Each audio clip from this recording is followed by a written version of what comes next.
I think I found the perfect comparison to what this movie is. Okay. This was a live-action episode of Smiling Friends. She wasn't fetishizing it. She was Romanticizing. But that has to do with romance. That has to do with romance, though. Yes. Let's find out. Yeah, romanticizing has to do with romance. Can I quickly get off something? Well, Hold up there, bud. I got quickly get off. I'd be okay putting that person behind a wheel. Yeah. Drunk. This isn't Israel. We don't just see people and be like, kill them because they're not us. You might be the first person in history to compare Barry Keoghan's looks to the Target dog. Look up his face and that dog. You'll see it. Margaret the Fraud Qualley. Don't care. Margaret the Frog. Welcome to Retconnd Podcast. Welcome to episode 18 of Retconnd Podcast. Oh, shoot. Welcome to Do it. Retconnd Podcast.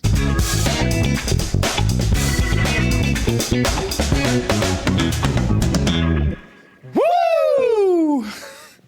Yeah, welcome back. Welcome back to Retconnd Pod. Yes. Numbers is here, but he's getting some pizza right now. The side of the couch is so empty. I know, bro. If he starts smacking his lips, I'm going to be so angry. That's like the thing that I can't handle more than anything else is like people smacking their lips. Like, I hate that, bro. Numbers is here. We are once again joined by our friend Jacob. Check out our previous episode on Project Hail Mary. Great episode. Great discussion. The best episode. The best episode. The greatest episode. Hello. Today we are going to be discussing Kristoffer Borgli's newest venture, The Drama. The Drama. And then we're going to talk about, what was it? Movie news, things that we watched. Maybe just some stuff we've been watching. Yeah, that's going to be at the end, though, so we'll talk about The Drama first. I did, just in case you guys want to tune into the end, I did watch a movie yesterday morning that was probably one of the best movies I've just like watched in a while. And it is the first movie I've seen from this longtime director, and it low-key just kind of like blew me away a little bit, and it like made me want to watch more of his movies. And I was like, that movie was incredible. I'm so excited So you guys are just gonna have to keep tuning in, or skip to the very end when we talk about it. Baby. Like and subscribe, please. Please. Do it. And look, here's the deal. If you subscribe and then it turns out you don't like seeing us on your feed, you can just unsubscribe. Yeah, or just, you don't have to do the notifications. Just you don't have to do subscribe notifications, yeah. Stay subscribed, whether you like it or not. Well, if you don't like, okay, yeah. If you don't like it, leave a really, really bad hate comment. Yeah. Leave 10 hate comments if you want. Several. This is random, and I just thought of this, but we briefly, when Jacob and I were leaving the apartment, Phil was watching The Pit. He loves that. Phil was just sitting there watching The Pit, 9 a.m. on a Saturday. Classic. And we briefly mentioned the prospect of Dune Day. It's in my calendar. Oh yeah, did we write it? Yes. If you cancel Dune Day again. 18th? Did I say the 18th? I don't know. It's in my calendar. Of April? Of April. Because actually, you know what? Don't say it. No. Because the 18th. No, it's the 25th. The 25th. I didn't request off. What are you doing the 18th? Next Saturday. Nothing. Dune Day. We'll discuss it after this, because on the 18th I have requested off from work because we had a house show, but that house show just got canceled. So maybe Dune Day, April 18th. Pending. How long is it going to be? Like a 6-7 hour excursion? Less than that. Yeah, 6 hours. A little over 6 hours. We're getting dinner between. Yeah, with K-Town between. Shout out K-Town. For our viewers and listeners, we have long been planning. Forrest and Numbers and a handful of our other friends have not seen the Dune movies. I've been saving myself. Yeah. I just got Dune and Dune Messiah on paperback from our good friend Eric. Shout out Eric.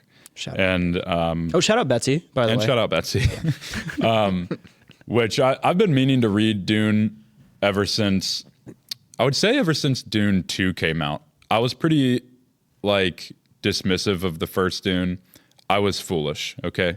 We all make mistakes. It's all right. Didn't really vibe with it when I saw it in theaters. I do remember being like really like sleepy and tired, and I did not really care about it. And I was just like, a lot of exposition, and I just wasn't like in the mood. And then by the time the movie ended, I was like, I don't know, fucking 2 stars. Stupid. And then when Dune 2 was approaching, just a couple years later, there was something in the air about Dune 2. There was something like chemical, like that you could smell. And it like, I didn't like smell it. genuinely, I didn't read any reviews. I just like saw that Dune 2 was approaching, and there was something inside of me that was like, my heart of stone was like beginning to crumble. Wow. That's And like, beautiful. Why are you not Christian? we rewatched the first Dune in preparation the night before we went to go see it in 70 millimeter IMAX Dune 2. And Dune 1 just like, it just made sense to me, and it just like clicked. We also took a couple edibles, didn't we? Probably. Did we take an edible? No, that was Top Gun. No, we Maverick. did one for. Or did we do one for We did Dune one for too? Dune too. Because then I was like, we can do one for Top Gun, and then I freaked out. But Listen, Top Gun Maverick on that was awesome. yeah, but Dune 1, it worked for me. And then Dune 2, just like, man, like talk about, we mentioned last episode, talk about movie of a decade. I mean, Dune 3 might blow it out of the water, but I wouldn't know. yeah, I think since then I've been really like hankering to read the books, because I'm just like, I'm very just intrigued and enamored by this whole world. But yeah, a long time ago, well over a year ago at this point, we have been discussing the prospect of having a Dune day, because Forrest and Numbers, like I mentioned, and a couple of our other friends hadn't seen it. So we're going to set aside time to like just get together a day, if you will, and just watch both of them back to back with some Korean barbecue in between. And Shout out K-Town. gummy worms. And gummy worms. I feel like I sour always say gummies. gummy worms, and then you guys just Sour gummies. rush right over. I forgot Not about the sour edibles, gummies. just regular, Just regular gummies. Yeah, gummy worms. can't do that. But I'm excited, and we mentioned it when we were leaving, and I would love to do a Dune Day episode on Retconnd if we wanted to just like maybe like cover the two of them as like a. I mean, it would be way in advance, but then obviously we'll do Dune 3. That is not pizza. You got chicken fillet. I probably wasn't listening. I was probably up and running around. He was busy. But yeah, I think some Dune episodes would be great. And I got the books from Eric, and I'm not a big reader, guys. I'm really trying. This is my year of reading. I'm currently reading through the relaxation response. I'm learning about various forms of stress and cardiology and heart disease, and this is a book from the 70s, and it talks about like meditation and yoga and different ways that you can manipulate the automatic parts of your body to become the best version of yourself through meditation. Is there any like obviously out of date science in there? Is there like ever a point where it's like, and look, if it's really bad, just grab a cigarette? Like, No, not yet. I'm like halfway Get through some the book. I'm like leeches. halfway through it. No, I have not yet. Not yet, at least. There are, honestly, if something is like not very conclusive, he's just like, I don't know. We couldn't really figure it out. But like, yeah, it's very like upfront. Yeah, it's really cool. But anyway, I did the math, because the first Dune book, which for you and any listeners curious, the first Dune book is Dune 1 and Dune 2, the movies. And it's 794 pages, if I remember correctly. Yeesh. Long book. And then Messiah is like 330 something. So I think in total it was like 1,100 and some change. So if I start reading in June, I just have to read like 5 pages a day to get to December. Easy. But I'll probably blaze through it because I want to try and get it in. I want to be a Dune guy, you know? I read somewhere if you want to read a certain amount of books in a year, you read that many pages in a day. You want to read 5 books in a year, read 5 pages a day. 10, read 10. I don't know if that's true. I saw a tweet. I mean, wouldn't that assume that every book has 365 pages? I saw a tweet, man. Okay. I saw a Truth Social post. Yeah, it was posted by Theo Vaughn. But yeah, stay tuned for a Dune Day episode. You know, tune in. We could talk for hours. Yeah, Hours that'll be big. about those movies. But enough about Dune. Today we are going to be discussing the drama starring Zendaya and Robert Pattinson. Yes. Well, I say we try and be as spoiler free as possible for the first, we can talk about it for 5-10 minutes, or we can just say up front, dude, you're listening to the episode. There are, should we just say it's going to be a spoilerful episode? Spoilerful, yeah. Spoilerful? Feels hard to not spoil this movie and talk about it. Right. I mean, the whole entire plot wasn't really in a trailer at all. No. Yeah. So, yeah, this is going to be very spoilery. I'll just read the letterbox. But that being said, though, this isn't really the type of movie that would be ruined by a spoiler. Yeah, I agree. It's not a very plot-heavy movie. Yeah, I would agree. I do think you need to go into it not knowing what the secret is, though. Yeah. Like that, I feel like that would have ruined it for me if I knew what it was going in. All right, that's fair. Yeah, okay. So It's definitely best if you go in blind. So if you're listening and you haven't seen the movie, then I would implore that you tune out and go watch the drama and first come back. like, then subscribe. Yeah. Then watch our Project Hail Mary episode, and then watch the drama, and then come back to this episode. Yes. And then like it again. And then comment once you've done. Comment and say, I watched the drama now. Don't leave hate comments, guys. This movie was written and directed by Kristoffer Borgli, a Norwegian director of. We can get into some of the stuff that he's done. I want to discuss. I got some dirt on Borgli. Oh boy. But 2 other movies of note are Sick of Myself, which I have not seen, but it's on my watch list. And then he did Dream Scenario a few years ago with Nick Cage. Trash. I didn't actually watch it, but I saw clips of it and I was like, this is just Nick Cage, bro. You're eating. Did you say something? It's decent. Oh, Yeah, it is. Is that the one where he shows up? He's like the guy who like in everyone someone's- sees in their dreams Yeah. or something. Yeah. It's pretty. It's interesting, but it's decent. And now his latest foray is the drama. Witness the wedding of the year is the tagline. A happily engaged couple is put to the test when an unexpected turn sends their wedding week off the rails. It is sitting at a 3.8 average.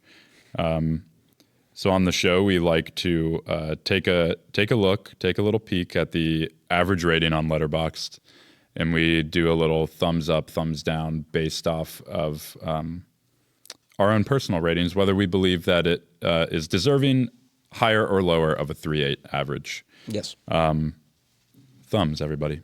Numbers you want to run in here for thumbs? But we won't reveal our ratings until the end. Wait, what's the average? 3.8. Oh yeah, you did say that. My bad. Man, maybe Isaac's right. Maybe I don't listen. He said I'm always 65% right. Get your thumb in here. You didn't have to sit down. I was just gonna, yeah. All right. Wait, say it one more time. 3.8. 3.8. Okay. 3, 2, 1. Higher. Bro, you gotta commit. Commit right now. Commit. We're all higher. Except Oh, for I Jacob. know. I think that's kind of. I think that's really fair. So you're telling me, to be honest, that you didn't give Fine, it a star. lower. Okay, thank you. There you go. There we go. Lower. But don't say your rating. No, I don't know. Because ratings can change as we discuss. Yes, as we we have seen through our him episode. Yes. Where we actively belittled Isaac enough to go from like 3.5 stars to 1. It was awesome. Yeah. Where should we start off with the drama? I watched it yesterday for the first time. I was gonna watch it 2 days ago, and then I was like, I just really want to go home and play Minecraft, so I didn't Fair. see it. Very fair. Because I put in like 3 different group chats. I was like, anyone want to watch this with me? And nobody said they did. So I was like, I can just watch it tomorrow. So yeah, I saw it yesterday at 1 p.m. Really strange movie to watch at 1. I don't know. It just felt really wrong. It is like, yeah, you walk out during the day and you're like, oof. Well, sometimes it's fine. Like I saw The Substance in the morning at like 10 in the morning. And that felt good. That felt good to me. I was like, Breakfast. I got a coffee. Were and you at Newport or West? Yeah, dude. Newport, AMC Newport, I hate you. That's it. That's all I got to say. Ruined Eddington for me. I disagree. Dude, it ruined Eddington. What's wrong with Newport? I think Bobby Newport. When we watched think- Eddington, when we the watched fire alarm. Fire went alarm off. went off. Oh, okay. It was Yeah. funny. When I watched I thought it Deadpool was fun. It was kind Wolverine- of like a little bonding moment of all of us. It was fun, but I would have rather watched Eddington all the way through. Yeah. I think. And not. miss And it the was so beginning of funny Fantastic Four. because, I mean, we discussed this in our Eddington episode, but the fire alarm went off. Spoilers Have for you s- Eddington. Oh yeah, we watched it. It don't went like off. that It went off right before Joe shoots the homeless man in the bar. Like literally a millisecond before. He's standing there and we get like the cowboy shot of his hip like standing there and then the screen just goes black and when we went back it was just it was so funny. Dude, my jaw hit the. Now that maybe that did make the experience better. Now that I think about it it. was so See, crazy your ratings because going up already. Yeah, 5 stars for Eddington at Newport. it is 5 stars. I love them. I give it 4.5. But- if you're watching it at Newport and the fire alarm goes off, 5 stars. Yeah. I just thought it was so funny because like a lot of like the first half up until that point is so much buildup. And then like we were right there and the tension was right there. And then it just cuts off and we had to leave the theater for like 15 minutes. It was so funny. I love AMC Newport. That's my preferred. They don't, I hope AMC doesn't come after me for this, but they don't care that we divvy out our A-list. Yeah, I'll give you that. We don't need to get into it. No. Yeah, I saw this at Newport with who the fuck did I go see this with? Sorry if I saw it with somebody and who did I tag? You're on the drama now. I didn't tag anybody. Uh-oh. Yeah, the drama. Okay. Who the hell did I see? Because Maria saw it. I was going to go with Maria, and then we ended up not. And then she went the next day while I was at work with Kahari and Noel. Shout out Kahari and Noel. And then I went, maybe I just went, I went by myself. I tagged on my lonesome. I just didn't read. I went before work the following day. Wait, So I also saw it 1 p.m. Yeah, actually, that's funny. Because I went to the 1:20 showing at Newport before I went to work. Did you really pulled out your phone, said I didn't put any tags on it, put your phone away, and then remembered that you did put a tag on it? Well, in my head, I was like, I didn't tag anybody on it, so maybe I forgot to, but I forgot that there was the tag on my lonesome. Okay. Yeah, where to start? I mean, the movie opens up. I was walking in, literally, I was driving there and I missed the correct way to cross the bridge to get into Newport. And I started freaking out because I was already kind of like running late and I really wanted to see the previews. Didn't get to. I had to do a big fucking loop around. And Only in I Newport, bro. I walked in literally as soon as the A24 was like swiping away and I was walking to my seat and it opens up on the shot of her ear. Correct. And we get a little meet cute scene where Zendaya is they're at a coffee shop and she's sitting there, she's listening to music, one earbud in, one earbud out. And Robert Pattinson's character, Charlie and Emma. Charlie is he sees Zendaya and he's enamored by her, valid. And he's trying to work up the courage to go say something to her. He's being a little freak while doing it. Being a little too. freaky. And while she gets up to like go throw something away or something, he goes over and takes a picture of the book that she's reading and then goes back to his seat, looks it up on like Goodreads or something and starts like skimming through, and then he goes over and tries speaking to her about Which, the book. by the way, he didn't have to take a picture. I still remember the title of the book. It's The Damage. Like I could have words. Yeah, I could have remembered that. You know? But Guess you yeah. the author or whatever. But then we learn in that scene, because he's trying to talk to her and she's not listening, or so we think. And we learn that she is deaf in the one ear. Hi. And Versus alert. yeah. And then we get them kind of like their relationship budding for a little bit. I assume there's like a little jump in time, and we get to their wedding week. And the pivotal scene that I think will kickstart our conversation here is like, I don't know, like 30 minutes into the movie, if that. So my point is like, yes, it doesn't ruin the movie. I talked to some other people about this at work. I wouldn't say it ruins the movie, because in my opinion, it's not really like a twist. A twist to me is like in the third act. I mean, that's not like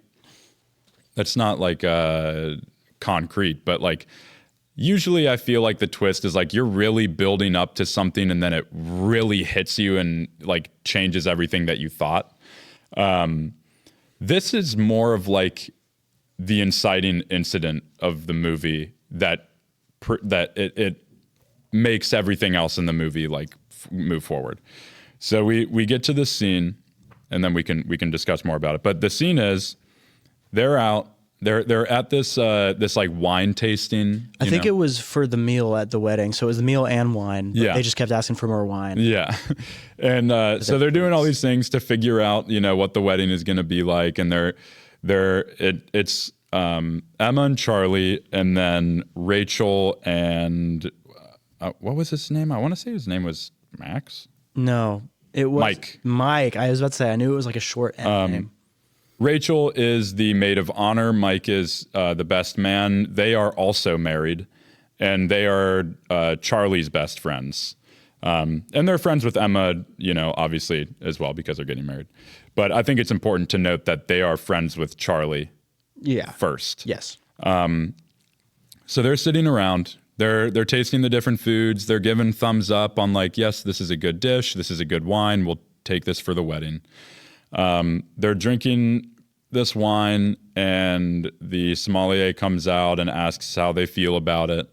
And they're all they're having a good time, and they're chuckling, and they're getting a little tipsy. And they're like, we need a little bit more time with this wine. Could we try this one again? And she kind of rolls her eyes. She brings them another bottle, and Rachel and Mike they allude to something that they did before the week of their wedding. And I forget what led to this part of the conversation. It's pretty irrelevant. But they get to this point where they say, before we got married, the two of us told each other the worst things that we had ever done. And so they're kind of apprehensive to say, and Mike is kind of like, why would you bring that up? Like, I don't want to talk about this. Because he specifically didn't want to say his thing. Yes. Yeah. And then he said, I'll do mine if you all do yours. Yes. Because they kept calling it the dog thing. Mm-hmm. Yeah. And so, so it's one of those like instances where it's like, well, you already mentioned it. Really, bro? It's like, you already mentioned it, so we might as well like just say it, dude. Like, who cares? And so they all agree, like, okay, we'll go around and we'll say it. Like, you guys did it before your wedding. And so we start off with Mike. Mike's thing is that the worst thing he's ever done, which to me was funny, is that there was like a rabid like street dog that was pestering him and his ex-girlfriend at the time. And like it was like biting at them, and he used his girlfriend as a human shield against the dog, which I'm just like, okay. Then we get to Rachel, and she's kind of chuckling through this, but she retails a story when she was younger, when she specifically uses the word slow for a neighbor that she had.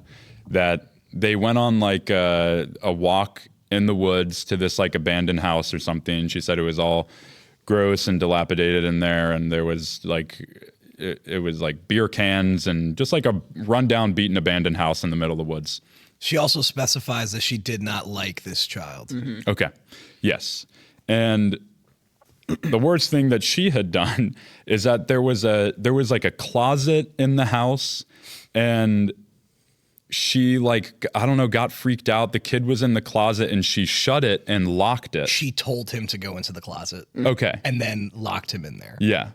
And then she just says that she like didn't know what to do and was freaking out, and she just left.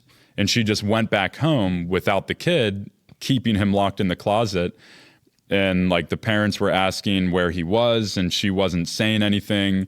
And luckily, the next day there was a police search, and they found the kid, and he's fine. Then they pivot to Charlie, and it seems like maybe he doesn't know what to say, which I guess I would also be like, man, what's the worst thing I've ever done? And he kind of, we can discuss this more, but his answer is just like, I cyberbullied somebody. Yeah, made the kid move schools, but then it turned out that He's like, it could have been might have been a coincidence. Yeah, it could have been a coincidence, but I cyberbullied somebody pretty bad.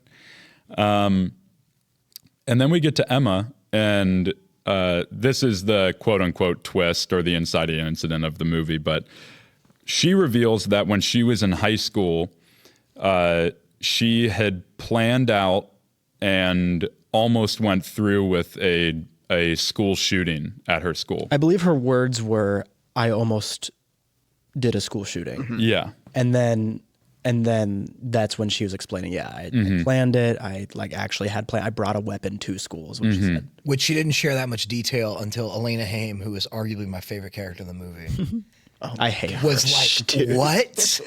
What? You know that's not funny. And which Zendaya was also drunk during this scene. Well, maybe not the actress Zendaya, but her character Emma was drunk, sharing these details. And then it wasn't until Rachel, played by Elena Haim, started tweaking that she was like, "Oh, well, it was this, and it was this, and this is all the details of it." And yeah, that kind of projects us into the rest of the movie and this like this moral dilemma of like this person that you are about to marry reveals like, yeah, I planned to shoot up a school.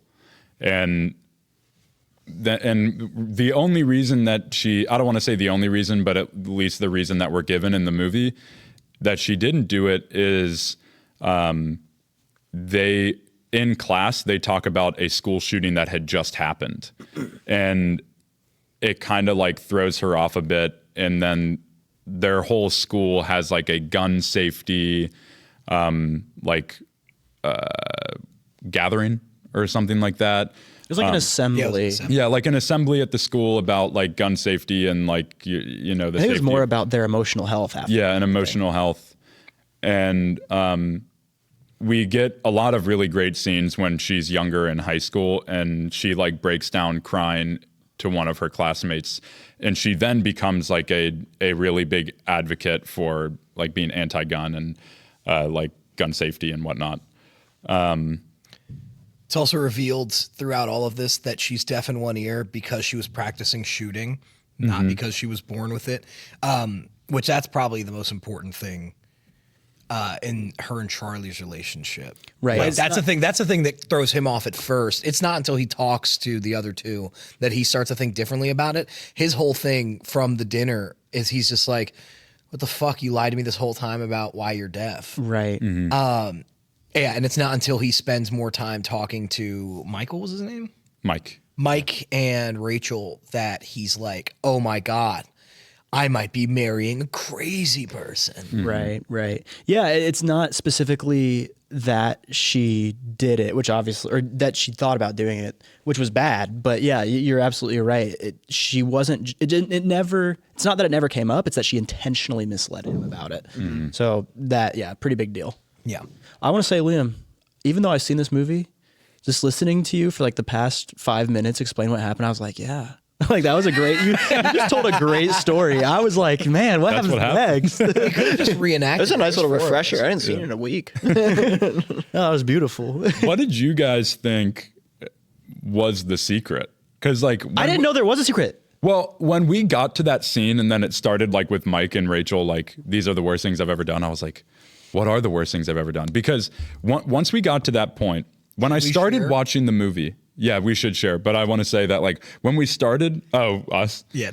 When we started, when I started to watch the movie, and then I was thinking back to like the marketing and like there's like the big thing in the trailers is like their awkward photo shoot. Yeah. Which Great happens like the next day after he learns about her past. I was like thinking, okay, I know something is going to be revealed that really completely throws off the rest of this movie. And I was like, one of them killed somebody. That was like my thought. Mm-hmm. I thought like Robert Pattinson was going to be like, I shot and killed a guy or something like that. But so about 6 months before the movie, like before I even saw a trailer, I saw, because it was not Sundance, it was at a festival, and somebody was talking about how much they liked it, and discussion over what the secret was in that discussion, and somebody had like I understand where they were coming from, but they said that there was something about a school shooting and that Zendaya's character fetishizes it. And I was like, oh, she's like a freaky, violent sex person. Which I can kind of understand what they mean, because there's this scene where it's like they're having sex and he's thinking back on it, and she like slaps the shit out of him, and he's like, ow. It's but yeah, I was, that's what I thought going in. I thought it was going to be something where like maybe not she did a school shooting or planned a school shooting, but she's just like, for some reason is like, you Columbine like really gets me turned on. Well, I was like, this is weird. She did say that she likes the aesthetics of it. That's why she wanted to do it. Yeah, but it wasn't insinuated that it was sexual at all. Fetishize doesn't have to be I don't think it sexual. was. Yeah, but I don't think it was sexual. Its connotation of fetishizing something is inherently. Oh, I've never. I could be tweaking, but I always thought fetishize just means like you take something and you kind of glorify it. Okay, what's your fetish? What's the worst thing you've ever done? No, What's your worst fetish? what's your worst fetish? Feet. Be honest, bro. Okay, actually, let me numbers check this. Let me see. Maybe you guys are right. I totally could be tweaking. That's just when I hear the word fetishize something, I always just assume like just enjoy, just like something basically. A form of sexual desire in which gratification is strongly linked to a particular object. Or Yeah, I always linked it to like a sexual thing. Yeah, I guess I'm tweaking. Yeah. that is from Oxford. Shout out Oxford. Their example is a man with a fetish for surgical masks. Did you write down fetish? Did you look up fetish or fetishize? Fetish definition. Fetishize, I think, is a Fetishize. little bit has a different connotation. But I'm just saying. This fetish is and important. fetishize is the act of. Verb, make something the object of a sexual fetish. Okay. Well, look. I understand that, but there's a ton of like liminal and I know. subliminal English are like is way stupid. different. Yeah. You know, like English is really stupid. even though they come from the same thing, connotations are wild. I also thought, and I could be tweaking about this, because I thought that there was a line of dialogue before the reveal where somebody says something about Emma's deaf ear, and there was like another character that was like, oh no, don't bring that up. And it was like in relation to Charlie. And then in my head, I was thinking, oh, she's not deaf. I thought that was also going to be the secret. I thought she was just lying about being deaf in her ear the whole time. And I was like, is the reveal going to be like she didn't want to fucking talk to him at the coffee shop and she was just pretending to be deaf? No, the point of that was that it makes Charlie look creepy as fuck. That's what she's like, don't bring that up. Because it was when they're talking about, the movie opens with them talking to their respective best friends about what they're going to say in the speech at the wedding. And she's like, oh, I could talk about how he first met me at the coffee shop. And they were like, don't bring that up. Or about how he didn't know she was deaf. And it's like, he does come off really creepy. Oh, okay. Okay. And so I think that was what the spirit of it was. I agree. Like, Okay. I'll talk about that. Okay. Yeah, because when I first heard it, I thought that maybe she was lying about her being deaf, and I was like, dang. Yeah. But the reveal was like way worse than that. I thought it was going to be like cheating or something going in. I thought it was gonna be like Die My Love. Like I thought this was gonna be a carbon copy of Die My Love, where like just one of them was just kind of losing interest or going crazy. Yeah. Robert Pattinson is kind of pigeonholing himself into very upset relationship movies, though. He is so good in this movie, though. Oh, it's he is. insane. Have you seen Die My Love? No. I think he was better in Die My Love. I don't like the movie that much, but we did an episode on Die My Love and we talked about it for 5 minutes, and then we talked about Thanksgiving for the remainder. It was great. Thanksgiving, the holiday, not the movie. Yeah, right. I love seeing Robert Pattinson succeed, man. I want I to do make too. a He's video like incredible. studying how he took over Hollywood. Because like, Well, he was that Hufflepuff guy. Cedric Diggory. right, Rest yeah. in peace. Oh, dude, speaking of RPAT, I love that they let him be British in this. They Yeah. never let him That be was so British in cool. movies. Yeah. Well, I think it's important to the movie as well. And we could talk about like Zendaya being a black woman too. And They let her be black in this one. yeah, they let her be a black woman. But like, Thank you, Hollywood. I think the fact that she is like the character that is like fetishizing guns when she's younger and Fetishizing. had planned, not fetishizing. She wasn't fetishizing guns. She was a Romanticizing. But that has to do with There we romance. That has to do with romance, though. Yes. Let's find out. Yeah, romanticizing has to do with romance. Let's find out if romanticizing has Dude, anything deal to do with or romance. describe in an idealized or unrealistic fashion. Make something seem better or more appealing than it really is. Just teasing. That Oh my sounds like gosh. This dude's trying to argue English with a guy in school to be an English. She I'm was aestheticizing teasing. guns. As a black woman, and she even points out when she's in high school and people are like talking about the shooting, and she's like, well, actually, she has like an actually moment of like, people females actually, also have guns and they kill people. yeah, and also everybody that shoots up schools isn't fucked up. Like she says something Yeah. like that, and everyone's kind of like, okay. We need to see more DEI in school shootings, I think. Jesus. We need to see none at all. That I agree with more. yeah. But I'm No just more saying- DEI. Thank you, President Trump. But also, Gosh. Charlie being a Brit and Charlie being a, hold on. What? Charlie being a Brit. Charlie being a brat. Charlie XCF being a Brit. There's a connection there, probably. But like, because I mean, granted, this was a YouTube comment, right? It was a comment on something that I had seen. And somebody was like, yo, I'm from Great Britain. I'm 89 and I love this music. Somebody commented on like geese. I'm 80 and I love this music. But somebody was like, I'm from Europe and I cannot fathom the thought of a gun in a school. Oh, yeah. You know? And so like then we have that perspective of Charlie who's like like Rachel's character freaks the fuck out. In my opinion, valid. And we'll get into it. We'll get into it. But like Charlie it seems like he doesn't really know exactly how to feel because he's genuinely confused. Like, what do you mean? Like the aesthetics of it? Like that is an American thing, guns. And like, I mean, we have a school shooting like every fucking day at this point. And like, there's mass shootings all the time, especially like, I mean, it's very much insinuated that at this time it's probably like a post-Columbine, like when she's in high school. So I don't know. Like I thought that the dynamics of who these people are was important to like the way their characters were reacting as well. You know, it wouldn't have worked as well his character if he was like American Robert Pattinson. Sure. I It never would have been thought about completely that. different. I never know? thought about that. That's really interesting, Yeah. honestly. Yeah, I think that's reasonable. Yeah, like when the idea of something so horrific is so also very alien to you, yeah, that makes sense. You'd have a very specific. In Britain, they just have school stabbings. Dude, why are we laughing about that? Because it's so depressing. Why are you laughing about that? Because it's awful. Because it's terrible. It's terrible. Can I quickly get off something? That, Well, Hold up there, bud. Bro was fetishizing. Say it again. Sorry.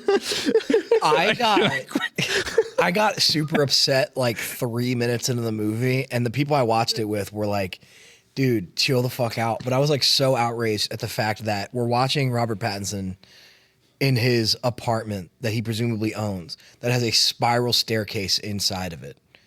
And he's using the free version of Google Docs and not Microsoft Office. And that like really pissed me off. I prefer Google Docs. Microsoft Office is expensive, bro. Yeah, he has a fucking spiral staircase in his apartment. He can afford it. Bro, when It I is had, lit, dude. Their apartment is sick. Also, had can we Microsoft- have like a romantic movie where like the people are like middle class? Why are they always like rich? You know what I'm talking about? Every movie, it's like they have like, they're all like, they live in lavish life and they're like constantly at nice dinners and shit. I'm Before like, why can't we get a sunrise. movie for the broke motherfuckers out there? Watch The Notebook, bro. Well, I guess Rachel McAdams is sickly wealthy. sickly. Do you prefer Microsoft Word over Google Docs? I Yeah. hate Microsoft Word. Everything Microsoft. I like touches- Word. Well, that's because you like being different. No, That's because you're contrarian, bro. no, I'm bro. I'm about to get pissed off. What were we talking about? We were on a good roll. Well, Isaac had to get off, and then you were talking about our pet's. I almost said ethnicity, his nationality British. being relevant. Him being British. British. Yeah, I mean, I guess that's really the point. Him being British was important. But yeah, Yeah, dude, it smells good. It smells like really cookies good. or Yeah, something. no, something's baking. I wish y'all could smell this, listeners at home. Dude, for those of you with 4D cameras or 4D 40 headphones. yeah, 40 computers. 40 headphones just look like how they all look in Dune. I mean, you know, this might be a big question, but like, what would y'all do in that situation? Can I be honest? Yeah. And this is part of why I enjoyed the movie so much, because this is the scene where it becomes a comedy, in my opinion. Because immediately Elena Haim starts tweaking and just throwing stuff out that objectively is really funny. Like it almost feels fake anger because she's Yeah. like, you don't remember my cousin? She got shot in a school. Yeah. And like, it's just like, they go through it like that. And it's just like everything after, like one of the next scenes is Mike and what's his name? Charlie. And they're like at a park while Emma's still drunk asleep. And he's like, dude, if I were you, I wouldn't even pack a bag. Just go back to Britain. Go back home, dude. You never have to see her again. We'll deal with it. We'll hide too. Like it's just like that's what their next. He's like, do you want me to beat her up? Yes, yeah. He does say that. He does say that. wasn't that? I thought that was a hallucination. Yeah, that was like she Yeah. was imagining. That was Zendaya imagining it. I thought she was still asleep. There were a lot of the hallucinations were really quick cuts. I they thought were that was a real unbearable. scene. I'm not gonna lie. I think, and that's something that I really enjoyed about it was that like after we learned that, we do have a lot of great discussions of the two of them trying to figure this out and trying to understand each other. But then we have the moments where they're alone and thinking about it, and we get scenes like that where like Zendaya's like waking up and she like looks over and she realizes he's not there, and she in her head she's like, well, he must be with Mike. And then she's imagining this conversation. Dude, you should just go back to Britain. Do you want me to beat her We'll up? beat her up. Like, and then we also get scenes where like Charlie starts thinking back to like when they were having sex and she was slapping him. Yeah. And like, who knows? Was it like really like, was she really slapping him that hard? Or there's like the scene they're going through the crosswalk and a car keeps going by. Yeah. And she like starts yelling at this car and like hitting the hood. And it's like, did she really freak out that bad? Or is he like making these connections to or like, is she like super violent? yeah. But to answer your question, I think this was supposed to be over the top. Yeah. Because I don't think this is how most sane humans would react to something like this, especially when the story before this is of Rachel's character somewhat intentionally torturing and then leaving behind a kid that she describes as slow. Yeah. And then even when her husband Mike brings that up while she's freaking out about this potential shooting, she's like, I did not say that he had special needs. And like, but I think this is something where it's just like, okay, you know this person for the last 2-3 years, whatever. You guys are getting married. You know them well enough to say, I want to marry this person. I love this person. If this is something that happens, I would probably be like, hey, do you want to talk about this with someone who like is equipped for it? I'd love to be there with you. Do you want to support go you. to therapy? Yeah, like literally. I'm like, even if you just want to talk to me about it, but I'm like, we should seek. You should probably work through that. I would be upset that I was lied to about her being deaf, but like that was what they say she's 28 in the movie. So almost half her life is almost doubled since that moment happened. And again, we see through her reliving it not happening was because the day she was going to, which this is the thing too that confused me, is she says when she's revealing the story that she brought the gun to school, but everything we see is her like shooting a comically large rifle. Yeah. And so I'm like, how did she fit that in her I thought that backpack? too. She I was like, you never see her pulls bringing in it to half. school. She was But- like crip walking around school. But it is like pretty outright stated that the day she was going to do it was when that shooting happened and one of her classmates died. Yeah. And immediately it's like they pick her to be like the representative. I of forgot that. about And that, she yeah. immediately flips a 180 and is like, we shouldn't do this. Yeah. And like that to me is like, okay, I don't know you as that person. And it really seems like you changed your mind on shit. Yeah. And like, yeah, let's go talk to somebody about this. I think it's very unfair for you to say you love someone enough to marry them and something like this comes up and is like, which to be fair, I've never done this and the worst thing I've ever done is nowhere on this level, but it's just like, I don't know. I just feel like that's super unrealistic. And it almost made me hate the movie at first because I was like, this is just super unrealistic. And then I was like, I'm watching a movie right now and it's very intentionally written this way. Yeah. It's super over the top, especially Elena Haim, who is awesome in this. But I hated her character. I hated her. that means she did her job. Well, yeah, but I'm just saying Yeah. that was like your favorite character. I said performance. Not character. I don't really understand like the hate as much. Like I agree that she's a bit hypocritical because her story is also bad and it also involves her putting a person in harm's way. You could also say almost killing someone in the Yeah. same way. She also outright says too that she didn't ask what happened after that. She just found out he was okay and was like, cool. She Yeah, straight up and they did didn't talk about it. what Zendaya was not going to do. Yeah. But I don't know. I mean, if somebody that I was close with had revealed that and like I'm connecting it to a family member that I have that was a victim of gun violence and I learned that like in your lifetime you like fully planned to commit something like that. Yeah. I would also be a little like, dude, like, yo, what the fuck? Like that's really fucked up. Yeah. You know? I would be apprehensive. You know, I wouldn't just hear that and be like, that was a long time ago. No big deal. But I also, we've all done, maybe not to that extreme, but we've all done really bad things or really strange, weird things, especially when we were kids. And if we were in that situation that she seemed to be in, of just like total neglect pretty much all the time, I'm not saying that would be a good next step to plan a school shooting, but I don't think it's that unreasonable of a next step for someone whose psychological development is still happening. Yeah. You know, I feel especially like in America where there is an aesthetics of like guns and like Yeah. we're surrounded by this stuff all the time and kids are very impersonable, you know, I feel very similar to how Robert Pattinson impressionable, did. not impersonable, Right, impressionable.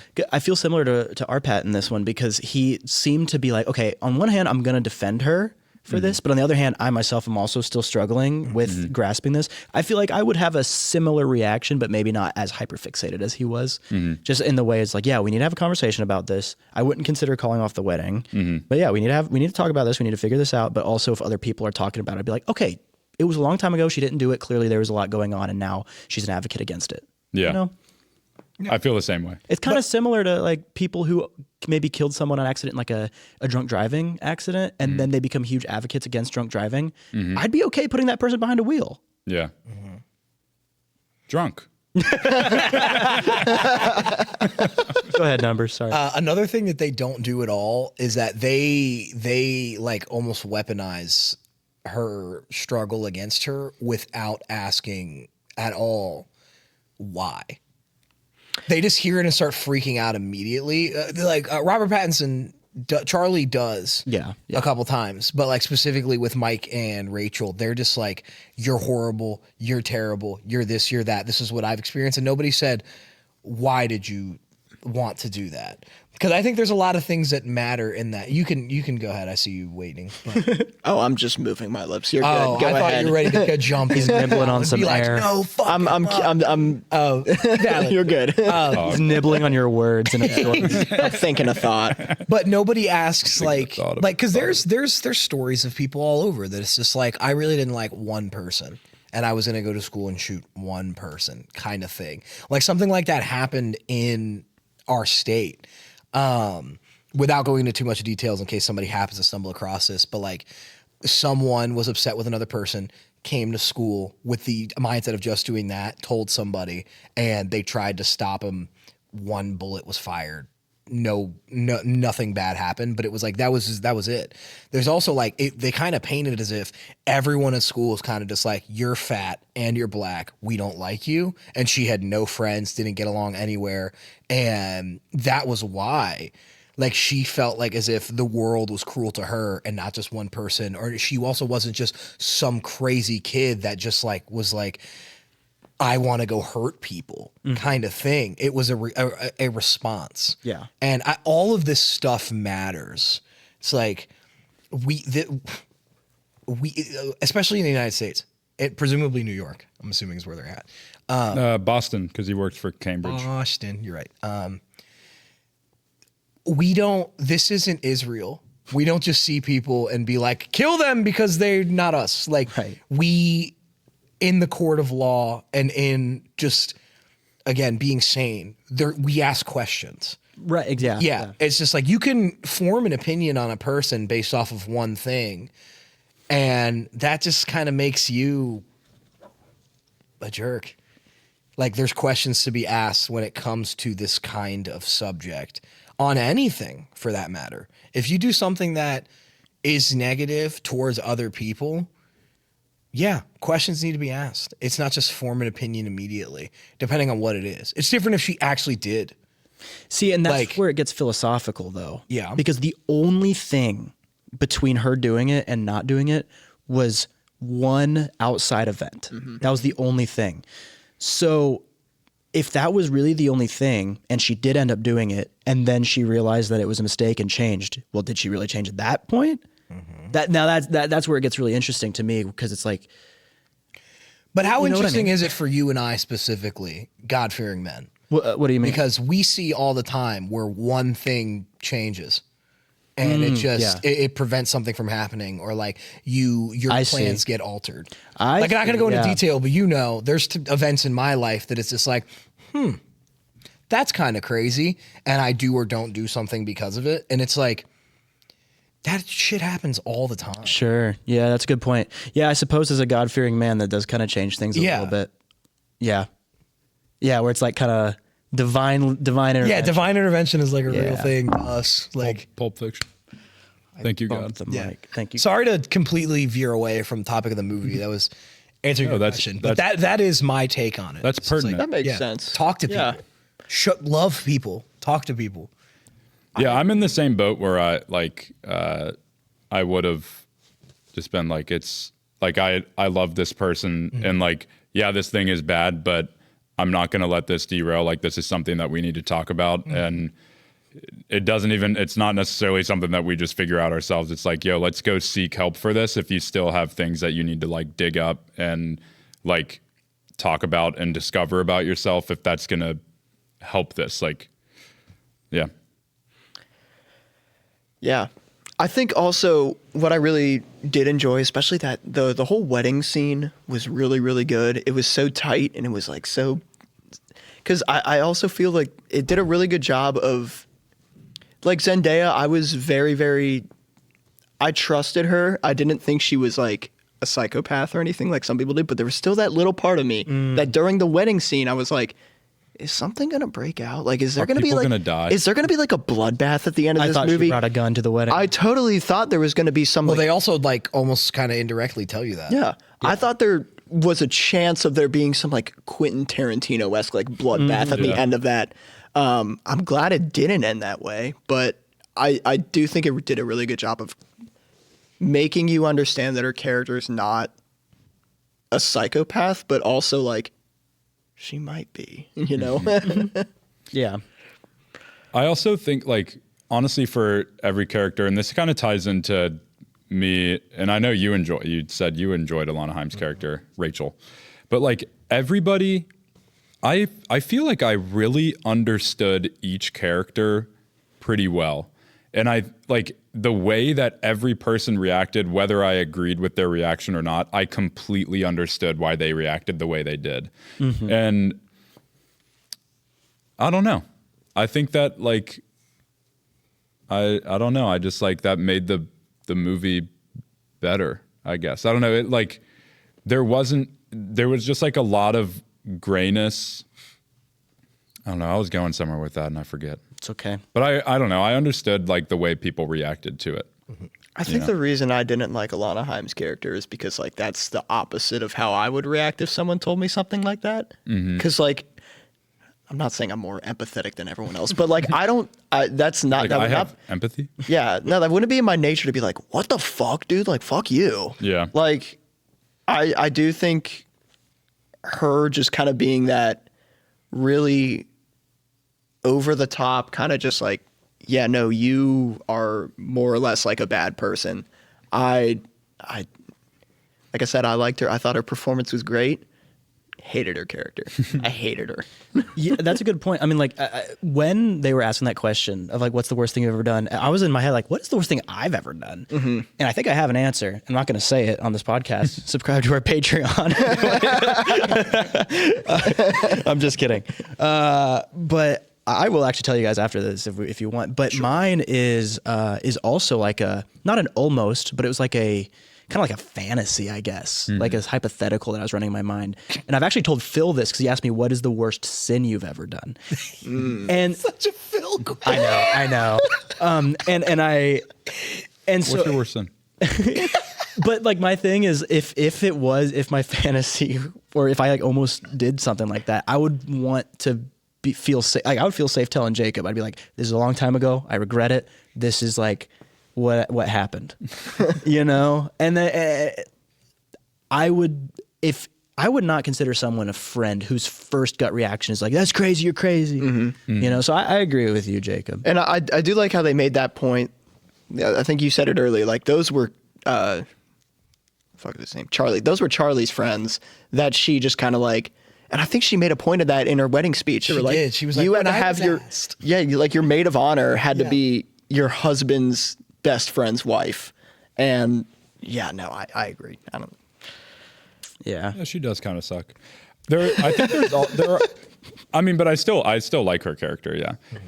But I think there's still more to Zendaya's character, Emma, that we like still don't understand because like when she is describing this thing and she's kind of drunk and stammering and they're kind of like pressuring her, or I guess Rachel really is the one pressuring, like it's like hard for her to even wrap her head around like where her head was at back then. And she like can't really describe it because there's even like when she's describing the bullying, she's like, well, you know, there was this one time, and then we get a flashback and she's like walking and somebody calls her like a mean word or something. And then Charlie's like, so that made you want to like shoot up the school? And she's like, no, but like, blah, blah. And it's like, but we never really get like a full understanding of, she doesn't really completely explain it all. Sure. But even then I still kind of understand her because there is like, I can just feel that there is a deeper level to this that she is not able to explain, that we don't really get in the movie, but you can feel that there's more to it. And that's why you go to therapy. Yeah. Amen. Yeah. Go to therapy. We should also bring up the fact that Well, I wanted to point out, I mentioned this to Maria when we were talking about it, that there's like, I would say there's 4 leads in this, four main characters in this movie. And then there's also Haley Benton Gates. Yeah. Who is kind of like more of a supporting character. Before I get into her, I just think it's funny that the 2 women did like horrible things and the 2 dudes had like nothing. I just thought that was funny because like he's like the worst thing I ever done. I used my ex-girlfriend as a human shield for a dog that was biting. And Which isn't great. That feels like, pretty bad. Yeah, but I'm going to be honest. That story's hilarious because the build up to it is that he was mad at her the whole week they were gone. Yeah. And so that was his justification for it. That's what makes it bad. Yeah. It's not that he's just a pussy. It was that he was scared of the dog and he hated the girl he was. Yeah, that That's is why bad, it's- but it's like, it is bad. But like in comparison to the 2 other things, I was like, that's like really not like the worst thing I don't know. I guess it's also like people don't do like completely terrible, horrible things all the time. So it's like, if that's the worst thing, then yeah. But I just thought it was funny that like he says that and then she's like, yeah, I locked a mentally challenged person in a closet and I left them there and didn't tell anybody. And thank God the police found him because I was not going to do anything about it. And it's like, oh, you know? Maybe Guys. she's meant slow in the same way as Sabrina Carpenter does about Barry Keoghan. You got to get off.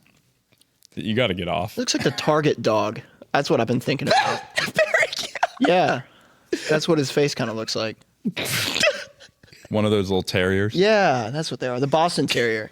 The Boston. No, that's not that. That's not it. Boston Terrier. It's not the Boston Terrier. Boston Terrier. You might be the first person in history to compare Barry Keoghan's looks to the Target dog. He doesn't- Look up his face and that dog. You'll see it. Go ahead, Numbers. I'm telling you. I think I found the perfect comparison to what this movie is. Okay. This was a live action episode of Smiling Friends. I mean, Yeah, a little bit. Honestly, so when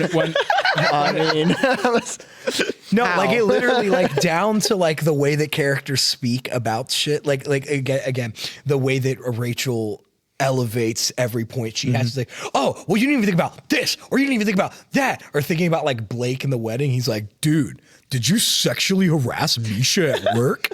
Like it's like everything. It's just absurd. It's so absurd. I would say like Beau is Afraid falls in that category as well as like, but I knew that I was gonna feel like anxious watching this. There was like a 10-minute period where I felt incredibly anxious while watching the movie, and I didn't feel good. But I knew I was gonna feel that way when the opening credits were going. Which, by the way, the opening title sequence was really cool. The way like the drama was, it was really awesome. But when I saw produced by Ari Aster, I was, I thought that too. I was like, shit, this is gonna Here get we bad. go. But yeah, okay. The other point with Haley Benton Gates' character, what was her name? Misha. Misha. Yes. So we get to a point towards the end of the movie before we get to their wedding. It's like the day before their wedding, and Charlie works with Misha, Haley Benton Gates' character, at like a Cambridge like library or something. They're sitting down having lunch together, and he asks her straight up, and he seems like a little like awkward asking about it, but he's like, what would you do if your significant other had planned a school shooting when they were like in high school? Like he just like straight up like asks, and she's like, oh, I would probably call the police. And then he's like, but like why? Like what, like because like they're not going to do it now, right? And like, what are the police going to do? Yeah, imagine that. Yeah. Just real quick, just actually imagine that. If I told you that 20 years ago I Yeah. planned the school shooting, And then I and you call the cops. police, and they're like, "Did you plan this 20 years ago?" Yeah. All right. Bye. Yeah. All right, Anyway. don't do that. Actually, Go also on. So sorry. hilarious. Oh. That the whole time that they're talking about this, she's like, I mean, I'd probably like call the police. And then it's like throughout the whole conversation, she slowly just starts being like, "Did you?" Go on. But yeah, then I mean, he confides in her. There's like a moment when they get back to like their like office space, and he like breaks down and starts crying, and she like puts his arm around him, and he's just kind of like hugging her and like sobbing. And then he stands up and kisses her, and they have like a quick moment of like, oh shit. But then they start making out for a second, and she gets against the desk and like pulls up her skirt, Dude, and he's like, you're actively underselling that. Like he rips. Oh yeah, he her rips her off, shirt open, and then she like, dude, it felt like choreographed. It like felt fetish size. Dude, but she like elegantly like turns and pulls the skirt up, and I thought we were gonna see Robert Pattinson. I thought we were gonna see it like 3 times in the movie, and I was just waiting. I was sitting next to a dude, and I kept going like, it's time, and we didn't. But like because they kind of paint it almost as if, which is funny because she doesn't act like she's innocent, but everyone assumes that Charlie's just a horrible person when it comes up later. But she was just like, also the whole conversation before that with the shooting, she just kept being like, I mean, I've cheated on people, and like, you feel bad later, like kind of thing. And yeah, I thought that was nuts that she was just like ready for it, and he's just sitting there like fumbling with his jeans. I was like, Yeah, and he didn't, but. Yeah, he's like about to take out his Pattinson and Benton her gates, but but he doesn't, and he steps back and he's like, oh my God, like, what the fuck am I doing? And she was like, okay. And her reaction, she's like, you really ripped my shirt open. Yeah. Like she's she like kind trying of to brushes fix it off, that up. but he's clearly really going through. You know what's interesting about that though is during the confession to Zendaya later, they never say we almost had sex. It was always kissed. So they almost did something. They planned to do something. I'm just realizing this now. Yeah. They planned to do something. They didn't do it, and they didn't bring it up at all. It was completely irrelevant. It was only the kiss that they brought up. I loved that entire wedding scene though, when you just like had characters walking around interacting with each other, knowing that when they were going to interact, like bad things were going to happen. It reminded me, I mean, going back to Ryan Gosling, of the backyard scene in Crazy Stupid Love, when everything just kind of like comes together, David and Lindhagen. Everyone finds out about everything going Oh, on. you're David Lindhagen. I don't even know you. Yeah, that's a good comparison. But obviously, Crazy Stupid Love, I mean, the drama in that movie. Very different. Very different. There are a lot of parallels with Die My Love, though. Like the drama is a better but less upsetting version of Die My Love. I was very upset after Die My Love, but also it was like 2 stars. Yeah, or 5. I don't know. It was one of those two. Yeah. But then the drama is better but less upsetting. Yeah, I think. But yeah, then we get the wedding sequence, and they do confess, but they don't even really confess. It's just that it slips out when Emma wants to ask Misha about something, and she comes in and she thinks it's about the fact that they, and so as soon as she walks into the room, she says like, okay, it didn't mean anything when we kissed yesterday or whatever. And she's like, wait, what? And then classic movie scene. Yeah, dude, it was great. And then they go back out and everything gets awkward, and Misha says something, and Charlie stands up to start giving like his speech. Oh, that was and he's like, well, I was gonna memorize it, but I'm just gonna wing it. And he's like, sex is so great. Yeah, he's like, and our sex is good, and it's just so bad. And then he starts like defending Emma, and he's like, she didn't do anything, okay? And you're all fucking looking at us. And then it starts getting really weird, and then Misha's boyfriend learns. Which he learns during the wedding speech, because he's like, and we kissed, but it was just fucking Misha.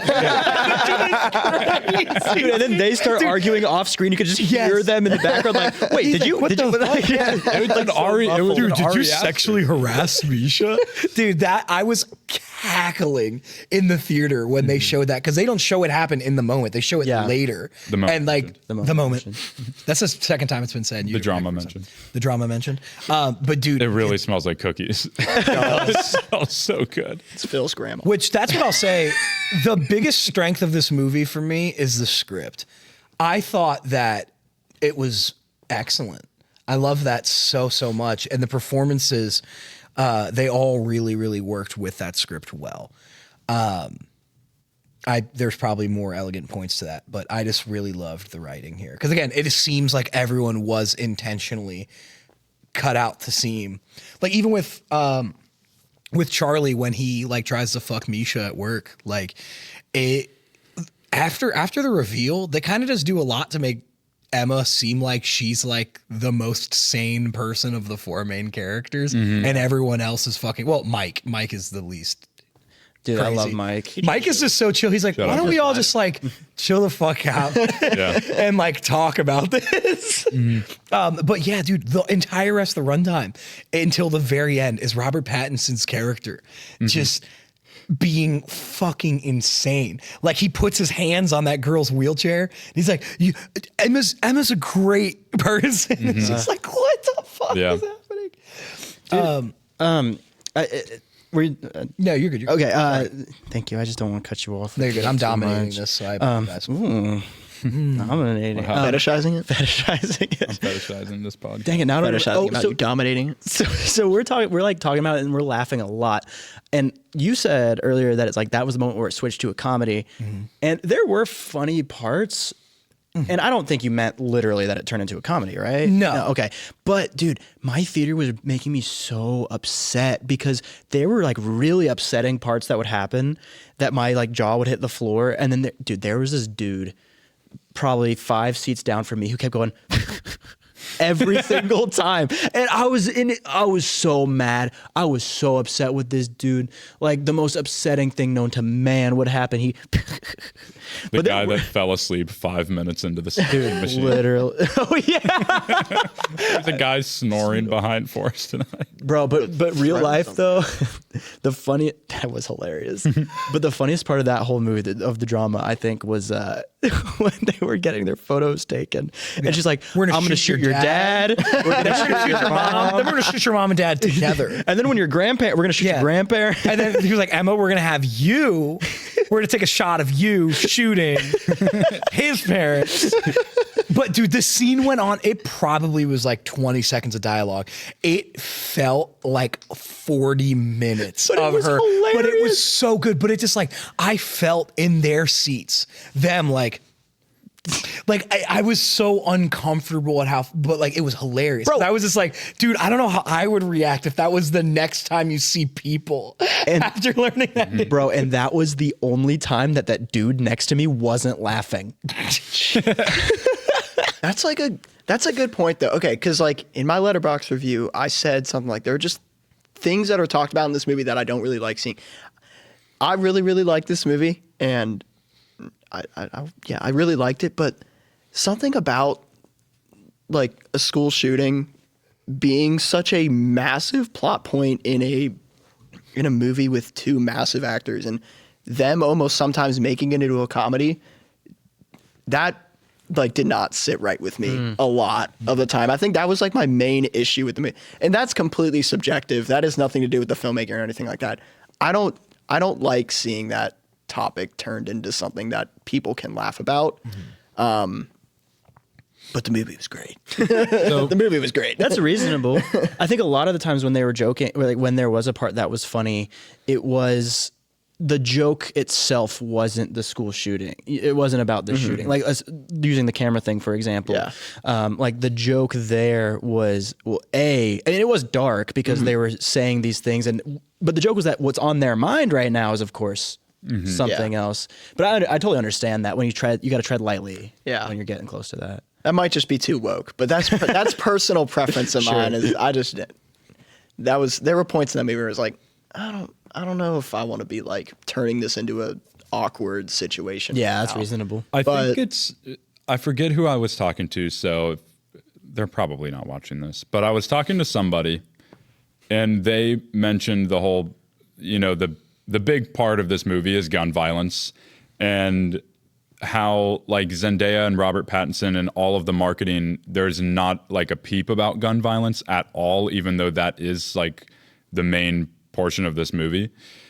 And they're like, well, they could be saying something like, in their Q&As, their panels, their interviews, they could be like advocating for this stuff. And I'm like, yeah, but I mean, at this point in America, maybe I'm just like a pessimist, but it's like, it's not going to change. Like a movie is not going to change the hearts of these officials. And like, there's gonna continue to be mass shootings because we live in America and we live in a pro-gun country that like they're not gonna give it up. And like since Columbine and now, I mean, we could get a numbers check how many fucking mass shootings there have been.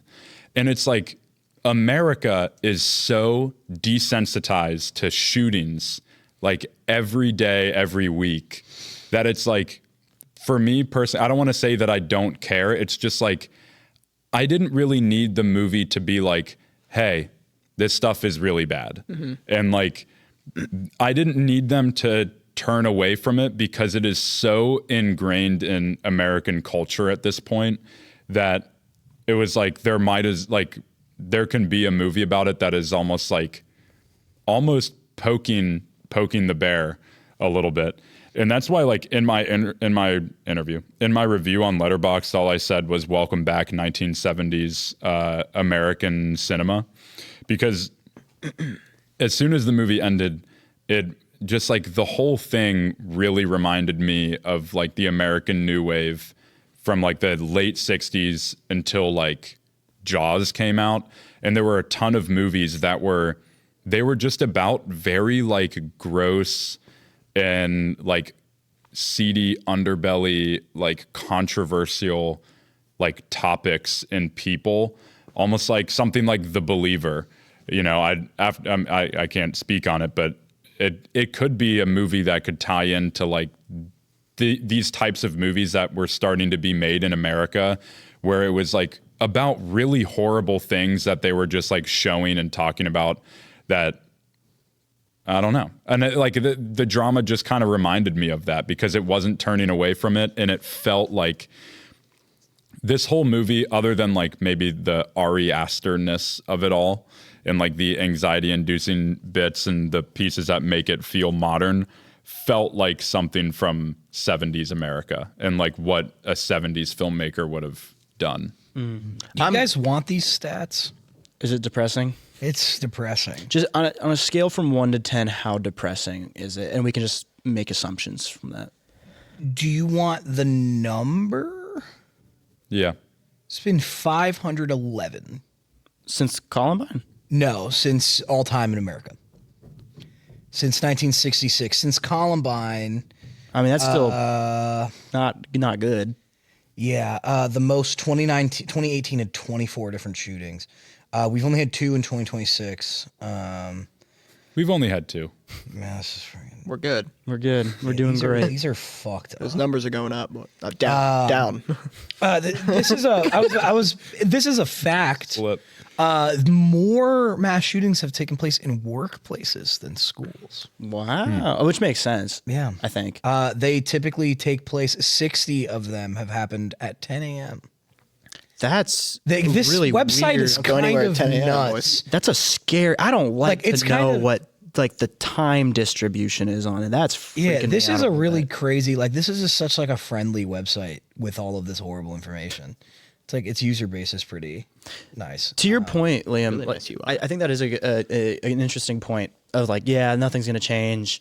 It is a little pessimistic, but I guess like to your friend's point about the why are they not advocating, now that I really don't think would do anything. If Zendaya and Robert Pattinson were like, hey, gun violence is bad, that wouldn't do anything. Yeah, I do think a satirical movie, because you know I love satire. I think satire is probably the most important form of media in my opinion. I love, and you can it makes you chuckle too, which is nice. Yeah. Love chuckling. I love a little chuckle here and now. I love to chuckle. So I think that a film maybe wouldn't change the opinions of the politicians, but it could change the opinion of someone watching. Yeah. Maybe not this one, but you know what this one did make me think of is like the drama made me think, okay, what are the resources that we're providing kids with to prevent this thing? And that was a very real thought that crossed my mind, because if I'm Team Zendaya here and I'm saying, yeah, she changed, she didn't do it,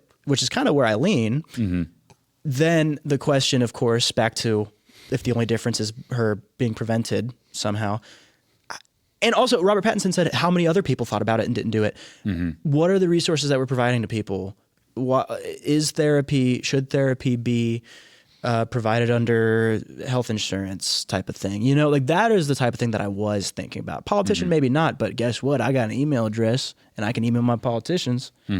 So yeah, I think it might be a little pessimistic, a little bit. Yeah. I just don't think we really don't need, I mean, obviously celebrities should, if you have a platform to advocate for the well-being of anything, you should use it, whether or not you have a platform. You know, this isn't pertaining just to celebrities, but I mean, art is just like is very important, and we can like look back at movies from the 70s and what they were, you know, depicting, and there were shootings that were happening back then. There's like the Kent school shooting, right? That was like a huge thing that happened, and I forget what the name of the movie is, but I watched it in an American film class back when I was in college. And there was a movie that we watched that had to do directly with that particular shooting and like the college kids on campus that were killed. And yeah, I mean, it might not change the heart of a politician, but art is important for like people that are consuming it. And we were talking earlier, like when we were talking about like Sinners and whatnot, like best movies of the decade. I'm not saying this is a best movie of the decade, but I love thinking about how a movie is going to be perceived decades from now. And I'm like, man, when I'm like 50 and, you know, maybe I have a family by then, and like my kids are starting to watch movies, and they're going to look back on the 2020s in the same way that I look back on like the 70s, 80s, 90s. Like they're going to be looking, and like the 70s to them are going to be like the fucking 30s to us, where it's like, who cares? Talkies just became a thing. Right. And it's like, I don't know, it's just very fascinating. And like in the same way that we can go back and look at 70s films and be like, look at all these like really crazy, fucked up racist characters they're depicting, and like mass shootings and Taxi Driver and weird like shit like that. Our generations from now can look back and maybe stumble across the drama and be like, here's this movie that came out in 2026 and it's about this thing, and it's kind of a fucked up thing to watch, but it's like it pertains to America right now. You know. You inhaled. I was gonna say I could just do a quick honorable mention of maybe what I didn't like about the film, but then give my rating. Oh, okay. Can I say my thing because it's more pertinent? Yeah, pertinence. Have you guys watched The Boys at all? No. Dude, it's crazy. What? Dude, Project Clark is like kind of about the. Oh, okay. Well, but if you haven't seen it, no, it's not the same as Superman. I know. It's an archetype. Continue. Yeah, it's completely like late stage capitalism. What would happen if there were these physically powerful beings during late stage capitalism? And then, of course, that's analogous to these not physically powerful, but, you know, socially powerful, or however you want to say it. And I was listening to or reading, I don't remember what it was, but I was reading something from the creators, and there were moments where they would write Homelander, that's like the Superman guy, saying the most depraved thing they could think of, and they would write that down. They would be like about to shoot next month, and then Trump would say it, and they're like, well, now we have to change what we wrote because the most depraved thing that could be said by a powerful person was said. So I just bring that up because I think it's so fascinating how even when you are using satire to try to communicate something, sometimes it's more realistic than you want it to be. Yeah. And so all that to say, like in the drama, you know, you got your kids watching it in a bunch of years. Maybe that's going to be like a super realistic thing. Or maybe we have done research by then and said, these are the things that maybe cause somebody to try to shoot up a school. How can we protect like young minds from thinking those things early on? Because I've never really thought about that until watching the drama. Why would a student, how much do they really want to shoot up their school, you know? Or is it just because of the vibes? Is it just because it's getting so much coverage, you know? So that's what you hear mostly is like they want attention for something. Yeah. So how can we fix that? I never really think about that. So I don't even remember what point I was trying to make. It was You made a good point. Thanks. Yeah. What was it? Don't remember either. Okay, great. Satire. You're talking about satire and like. Yeah, I'm a sucker for satire, dude. I love satire. So then, Forrest, do you want to share your opinion or what was it that you were? Your rating and what, a minor change or an honorable mention first? Minor change. Well, I was just gonna say, coming out of the rating movie, and final thoughts. Coming out of the movie, I'll say that what I didn't enjoy much was I wanted a little bit more from Zendaya's character. I wanted a little bit more from her perspective because it was very Rob centered. And I also thought that I did think that it was written well, but I didn't think that it went nearly as deep as it could have gone in some aspects.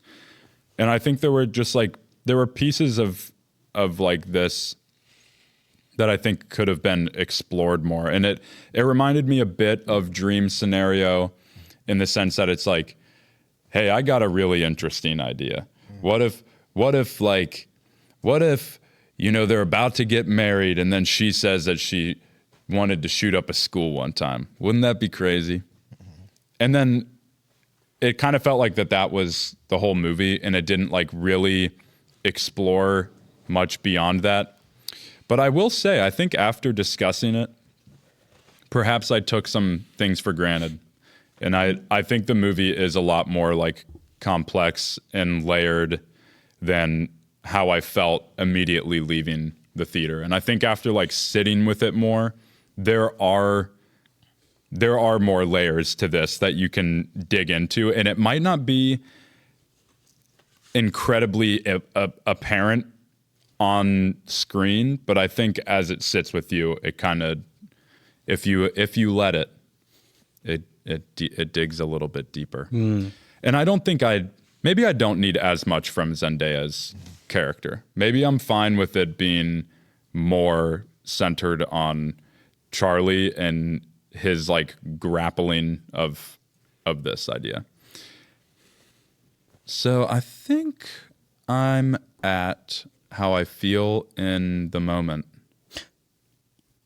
I'm gonna give it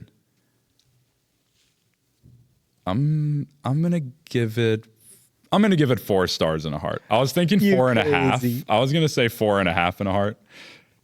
Fuck it, I'll give it 4.5 and a heart. Wow. Now I'll give it 4 and a heart. Okay.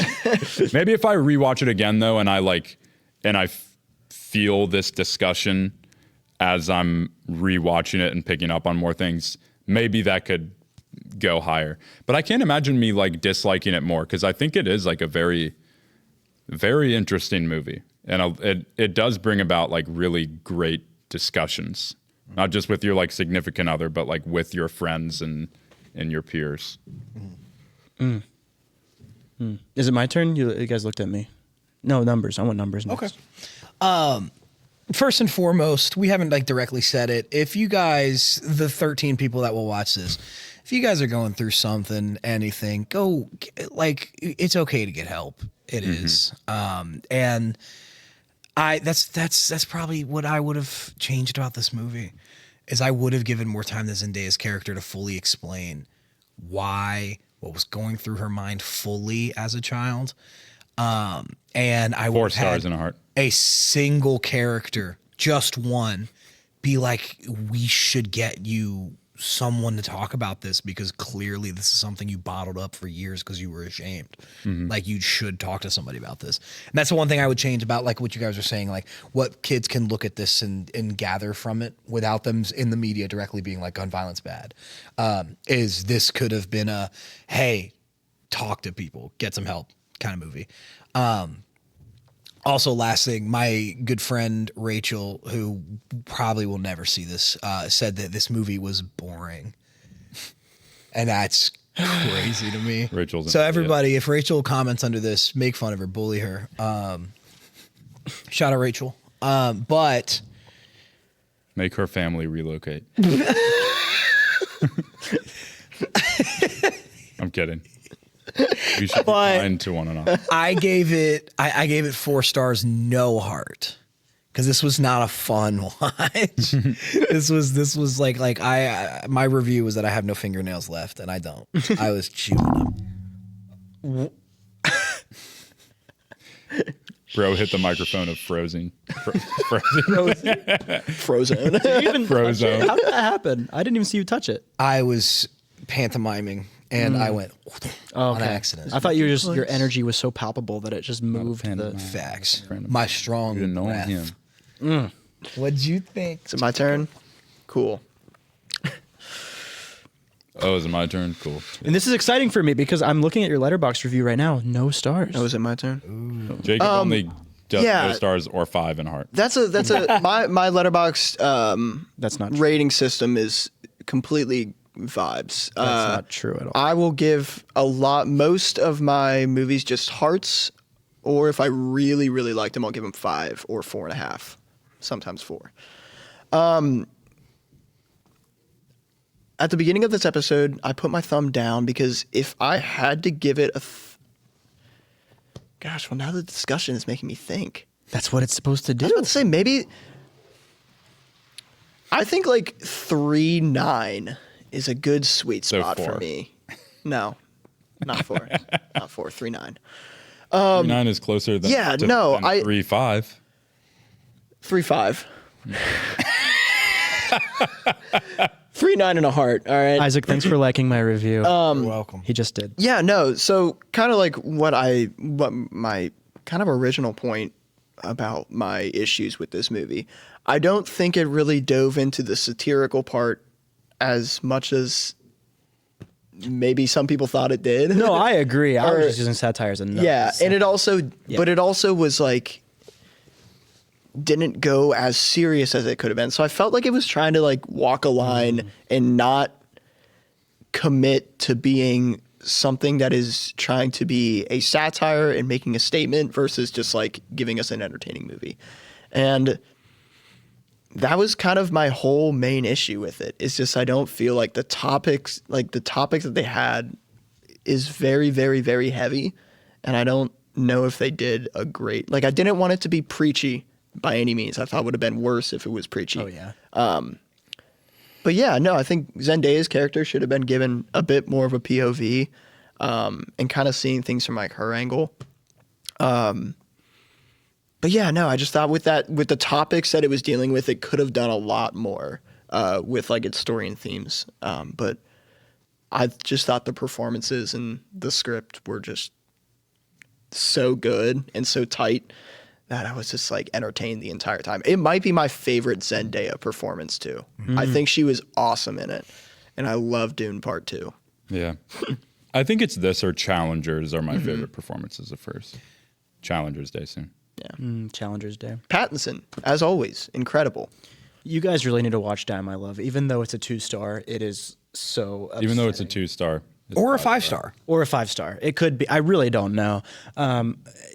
But it is significantly more upsetting than this one was, in my opinion. But also way more vague and kind of confusing. A little bit more nightmarish in some ways. Dude, it was. It was so. But Robert Pattinson is playing a very similar character in Die My Love. It's very upsetting. Hey, before I get into my rating, I just want to I say actually disagree with that, but keep going. that's okay. I just want to say real quick that I was watching How I Met Your Mother last night, and Lily Aldrin just sucks so bad. Like she is the bottom of the bottom tiers of characters. She does really suck. She sucks so bad, dude. And this isn't even like for the obvious reasons. I was watching the episode last night. Spoilers for How I Met Your Mother, where they were about Marshall and her were about to make a baby, and they're like, when we see the last doppelganger, we'll make a baby. There were 3 separate occasions where she goes, Marshall Erickson, put a baby in me. Exactly with that inflection. That just really irritates me. Erickson, Marshall, put a baby in. or no, she said, put a baby in my belly. 3 separate times. Like, why? You're not. You just don't get it yet. But oh my gosh, dude, it's like, why are you trying to make this big like Broadway musical out of making a child? So what did you think of the drama? I don't know. I'm just pissed off now. I'm thinking about How I Met Your Mother now. I'm angry. My review was that was the worst thing I've ever seen, 80 out of 100. And now I'm thinking maybe that was the worst thing I've ever seen, 82 out of 100. It's 4 stars. Yeah, I'm also firmly 4 stars because I agree that there are more that they probably could have explored with some of the themes, and it didn't need to be super obvious of being like, yo, you can talk to people and get help for these things, because it's like in the same realm of like, is that really gonna do much? But I don't know. The one thing that I was gonna bring up about Borgli though, now that our discussion is over, supposedly an essay had resurfaced where he talked about how when he was 27, I think he's older than 27 now, but he was dating a 17-year-old girl. When he was 27? Mm-hmm. Woof. But I think like in Norway, the age of consent is 16. I think in most of America it is too. You should make sure to Google that before you go, please. Your numbers. No, I'm just saying you should like have it memorized. Well, I don't plan on having sex with anyone much younger than me in the near future. Wait. So I don't think in that, the near future. I was about to say. I mean, wait. In the far future? Well, no. But when I get older, then someone much younger than me would be like my age now. But is it relative to when the age you are now? But there or could still, that? Yeah, I you could said still much be younger much than younger that are much younger than that. Oh, I see what Okay, you're saying. but my point is that information isn't super relevant. Just don't have Right sex now. with anybody and you'll be safe. Yeah, I'm good. I mean, Tobey on that. Maguire is dating a 20-year-old, and he's 50. But he was fucking Spider-Man. This Fucking Spider-Man? This girl was not born when Spider-Man 2 came out. Tobey Maguire has a daughter that is 19, Hey, that's a really and his girlfriend is 20. Hey, and you love those movies. It's your fault. interesting thing you brought up, though. Like philosophically, what is the morality there? Is it just following the law of the land? Like, what is the morality? It's like if know? there was no age of consent, how young would these men be dating? Yeah. You know? Yeah, So- yeah. That's an What interesting. did I miss? How did this become a conversation? Because there was. Can we an talk about essay- school shootings There again? was an essay that resurfaced that Kristoffer Borgli had written, where he mentioned that when he was 27, he was dating a 17-year-old girl. There might need to be a trigger warning on this dude, episode. has he ever seen Scott Pilgrim? Has That's he like ever the seen? plot. Probably. Yeah, I guess. I don't know. I just think it's funny that, maybe not funny, but it's interesting that this movie is about what are the worst things you've ever done, and it's about that moral quandary and kind of like forgiveness in a sense. And it is written and directed by a guy who had relations with somebody that was in high school while he was almost 30. Yeah, I would have reacted the way Rachel did. Yeah. Yeah. If you were dating a That you get no second chances. Yeah. Yeah. You know? be like, Like, Jacob will be 27 this year. Can you imagine if Jacob's dude, if you were dating a 17-year-old. like, That's crazy. Don't put that out into the universe, bro. like, I don't know. I just think like I remember seeing that and I was like, Borgli, I liked your movie. I heard about that like as soon as I watched the drama, and I was like, you fucker, dude. We could have a whole podcast about just the philosophy behind the age of consent. Oh, No, we probably shouldn't. I know. It's just so So, fascinating. wait, somebody has to play devil's advocate. We No, that's shouldn't. not what I mean. It's just so fascinating. Who's going to do it? Who's gonna do it. Not it. the Not it. arbitrary nature of, it's just fascinating, I think. So, do you guys want to briefly review other movies we didn't get to yet? Sure. For those of you who just watched for the drama, episode's over, but you should stick around because we're going to talk about some movies we watched. Did you guys end up reviewing Nirvana the band? I did. Oh, you mean No. on this? No. no, we didn't. Love Nirvana the band, the show, the movie. So good. I really need to see that. Dude, the other day. Really need to see that. I've heard nothing but really laugh out loud. I will happily watch it with you. But the other day, I was hanging out at a high school with my old teacher, and during lunch, I was talking to him and some other guy teachers about movies we watched this year, and I was like, do you guys fuck with and know like Nirvana the band? And they were like, yeah, dude, of course. And I was like, sweet. And we're talking about it, and they're like, what? And I'm like, wait. You guys know like Nirvana the band, right? And they're like, dude, one of the teachers looked at me and goes, dude, grunge is literally my favorite genre of music. And dude, we had been talking about Nirvana the band, the show, the movie for like 5 minutes before the three of us realized that I was talking about Jay and Matt, and they were talking about like Dave Grohl and Kurt Cobain. Yeah. And I thought that was nuts. But That is funny. that's probably the funniest comedy of the last 5 years, in my opinion. I want to talk about really quickly Cape Fear. There's a new Cape Fear miniseries coming out on Apple TV.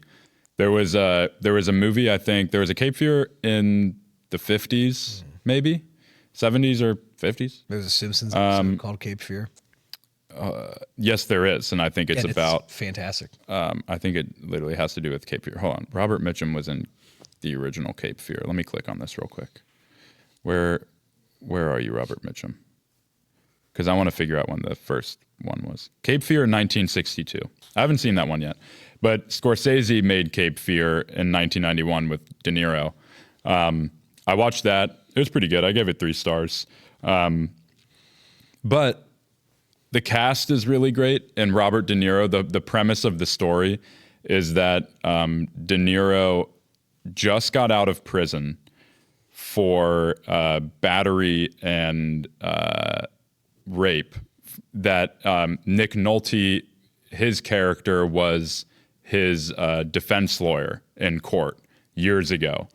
And when Max Cady, played by Robert De Niro, when he gets out of prison, he learns that there was like a piece of evidence, and I forget exactly what it was, but there was evidence that would have gotten him out of jail, gotten him out of going to jail for like however long he was there, like 10 years or something. And he finds out that Nick Nolte knew about that evidence, but he was like, well, you're convicted of battery and you did like rape a girl. I'm going to put you in jail. So like didn't do his job as a defense lawyer. And so it's about him getting out of jail and kind of like terrorizing Nick Nolte and his family and just being like psycho man. My gripe with the movie though is that I didn't think that it was long enough and there was a lot of stuff that felt very rushed. So I'm excited to see how it's going to flesh it out in the mini series, because I think with a longer time frame it'll be awesome. But one thing I'm excited about is that Max Cady is going to be played by Javier Bardem. And I think the family is Amy Adams and Patrick Wilson. And I think that's going to be great. Heck yeah. I also rewatched The Elephant Man. Don't need to dig into that, but David Lynch is my favorite director of all time. I love him to death. The Elephant Man, genuinely one of the most beautiful movies that has ever been made. And I had not watched it in like 5 years. So I was excited to rewatch that. Jacob and I watched Serrat together with some of our friends. It was me, Jacob, and Phil. Eric was there for a little bit, and our buddy Joby. Serrat was really, really good. Kind of goes off the rails in the third act, but that was had a good amount of buzz back in 2025, and I think it was nominated for Best International. But Great sound. really great sound. Great sound. Honestly, if F1 wasn't up there, Serrat absolutely should have gotten Best Sound. It's about like rave, like this. Think about like the movie Taken with Liam Neeson, but like in a desert during like raves. But it goes off the rails a little bit and it gets a little bit dragged out. The movie that I was mentioning at the top of the show that I watched that really blew me away, that I loved, was a movie that came out in 2024. Let's see if it was last year in America. Because no, it was 2024. It was like the end of 2024.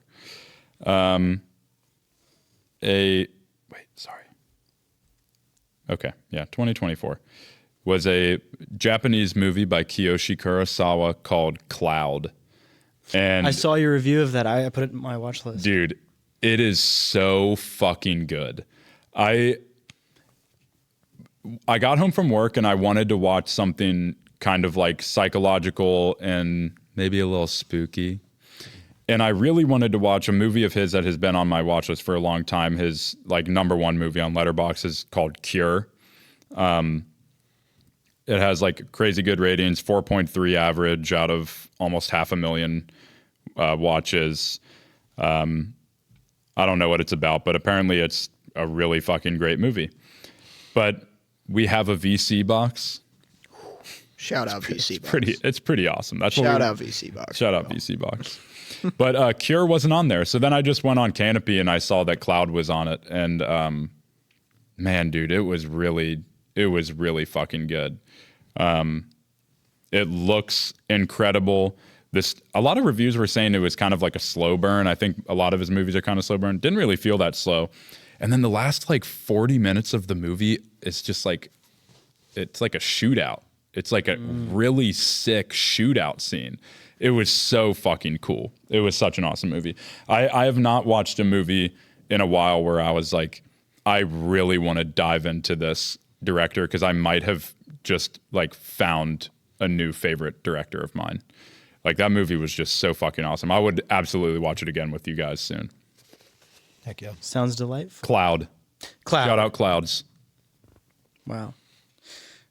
Wait, can I tell you a quick synopsis of the movie? Sure. To hook you in. This dude he's a reseller, but what he does is he gets like really cheap or like fake designer stuff and he sells them crazy more expensive online. And then this like faction of people that fucking hate him try to figure out where he lives. That's like kind of the premise of the movie. Like he'll get like a fake Prada bag or something and it'll be like, oh, this is worth, 15,000 yen or something, which is not that much in American dollars. But then he'll go online and he'll sell it for like 200,000 yen. And he'll get like a whole bulk order of them and then like sell all of them and lie to people that it's a designer when it's not. And it kind of, in my opinion, plays into the whole like the drama of it all where it's like, kind of like imagining, like it's just like the most outlandish scenario. Like somebody hates you online and they're like, I'm gonna fucking kill you. Like it's just, it was really good. Cyberbullying. Yeah. What have you boys been watching? A little bit hooked. Well, I said this earlier when we were not filming, but pop star, never stop. Never stop popping. Pretty not good. I mean, it was good. It was like fine, but it was fun. Yeah. But after the first half of the movie, I'm like, how is this still happening? I think honestly, I could probably bring it down to 2.5 stars or maybe even 2, but I have it at 3.5 because there's just so much fun stuff happened. So I'm like, yeah, whatever. We did talk about a little bit about The Apprentice. Watched The Nice Guys for the first time in my Ryan Gosling journey. Really? How was that? It's okay. I mean, you guys really seem to like it. I give it 3.5. Again, could probably go down to 3 to be honest. I didn't laugh as hard as I was hoping to. I think I could also agree with like 3 or 3.5. What do I have at 4.5? You have pretty it high. Yeah, you have it at 4.5. I've seen The Nice Guys a lot, and I remember it taking me like a few watches to like actually understand what's going on. Sometimes it just like, I don't know. And I'm not saying that like it's a hard movie to understand, but there is like some things the first few times I watched it that I guess I just like missed. But I don't know. The more I watch it, I like it more and more each time. Sure. I also just love Russell Crowe. Yeah, dude. He's so awesome. He pissed me off in Les Mis though. No, we talk about this all the time. What you've done. Bring me prisoner of 601. Shout out Eric again. Just a loaf of bread. Eric does the best Jean Valjean impression. Yeah, they do. 601. Again, shout out Eric. Speaking of the devil herself, Cass just commented on my review of Popstar Never Stop Never Stopping. Literally just now. The devil herself. 11 seconds ago. Cameos are diabolical in this film. That's what she said. No, I don't. I just, speak of the devil. That's what I was like, is she? No, I don't have beef. No, I don't have beef. I never mind. I rewatched The Avengers recently. Fine. Overrated for sure. A lot of these we already talked about because of my Ryan Gosling journey. United States of Leland. Y'all should watch that. Very upsetting. Murder by Numbers. Also Gosling and Sandra Bullock. It was like a Disney Channel original murder mystery, it feels like. Interesting. It wasn't actually Disney Channel, but it felt like High School Musical if there was sex and murder. Yeah. Tangerine, gave that a little rewatch. Great movie. 4 stars on that. I gave it the old. I said, Sean Baker just be filming stuff. That was my review. He does. He's like, I'm just gonna make a movie about this. Yeah, Numbers made us watch The Big Lebowski. It was fair. It was fair. You gotta watch it again. Okay. Watch it again. I'll stay awake this time. Okay. Also, it wasn't Numbers' fault. It was Brad. Dude, I think I forgot to log Anora again after we watched Anora that night because I don't see it there. I forgot that you guys watched Anora in my house while I was asleep in my bedroom. The Bride. We talked about this already in an previous episode. Yeah, that's about it. Oh, Anatomy of a Fall. We didn't talk about this. I watched that cooler. the night before we watched Project Hail Mary just because I wanted to have that lore, which... Some of the best dog acting ever in that movie. Yeah, not Good Boy better, though. Dog acting. Good Boy has better dog acting. But that's about it since we last filmed, I think, other than some other Gosling stuff. God, now I'm thinking about Cloud. I'm just gonna glaze. They will kill you a little. Wait, bit. I am so sorry. I meant to say I started watching 2 movies and didn't finish them for different reasons. What were they? I started watching the Justin Timberlake In Time or whatever. Yeah. So bad. That movie is terribly awesome. Dude, I just didn't want to subject myself to it, so I turned it off 15 minutes in. And I also started watching Together, and I got scared and turned it off. I just watched the last like 20 minutes of that with Maria. She just watched that. Well, dude, it was the scene with where they were in bed, and she was like, "Can you make them stop watching?" And I was watching it in my room with my new big projector where my wall is a screen, and I just saw those faces. I said, "I'm about to go to sleep. I need to watch How I Met Your Mother." Instead, I turned it off. I'm gonna finish it, but I'm gonna finish. I'm gonna finish. You guys mind if I get off? Bro? all right, go ahead. I'm so sorry. Oh yeah, no, my April. Wait, it's only April 11th. Never mind. Yeah. I was about to say I didn't watch many movies in April. They Will Kill You. I'm just gonna glaze that a little bit. It's so fun. So awesome, so fun. Patricia Arquette is just having the time of her life. She is. And that's always awesome to see. It's very violent. Draco Malfoy gets killed like super brutally. Several times. Several times. Really violent also. Are you going to talk about how hot Zazie Beetz is? Read my Letterboxd review if you want me to know what I think of Zazie Beetz. It says, I will give her the world if she just needs to ask. March was pretty fun. I rewatched One Battle. That's a 5 always. Incredible. I rewatched Inception too for the first time in probably 5+ years. That was a Christopher Nolan movie that was always one of my favorites, but I just hadn't seen it so long. So I was like, I was probably just like little kid Jacob's favorite movie. I don't think it was. It was awesome. I Inception's was great. reminded with how great it is. Project Hail Mary twice. I saw The Revenant in theaters. That got re-released. That was really cool. Last God, Jedi. Nolan's filmography is going to be crazy to look back on. It's going to I mean, be it's wild. crazy even now. And then the last movie that I'll shout out is very special to me and my roommate Liam. And that is watched on March 9th. And that's Star Wars The Last Jedi. Y'all love talking about that movie. Top 2 or 3 Star Wars movie of all time. Period. And that's about it. Period. End of sentence. Amen. The Last Jedi is so fucking good. It is. And if you don't like The Last Jedi, I genuinely think that you do not like Star Wars.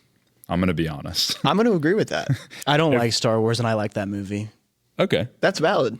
That's Is perfectly that the valid. 6th one in I'm the saying chronological order? if you say that you like Star Wars, but you don't like The Last Jedi, I don't think that you understand Star Wars. I think you like the idea of Star Wars. You love lasers and space battles and Oh, was that the lightsabers. only good one of that trilogy? Yeah. Yes. Okay. Watch.